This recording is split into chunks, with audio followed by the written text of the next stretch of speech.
Hiyo inalenga kuwashurutisha wananchi kuwaunga mkono viongozi wasiowataka.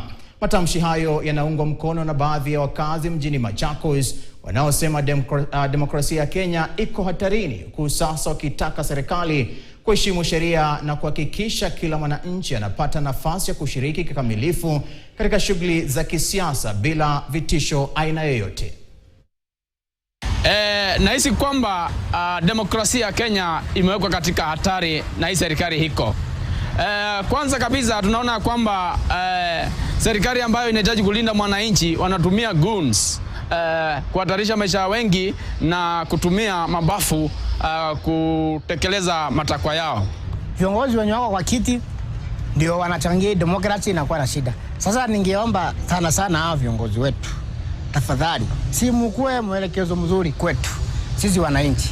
Sababu wakati viongozi mnapopigana, sisi wananchi hapa chini mna expect kufanya nini?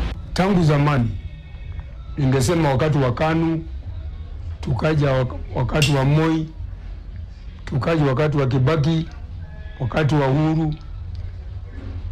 Hiyo nyakati zote watu walikuwa wanafuata sheria.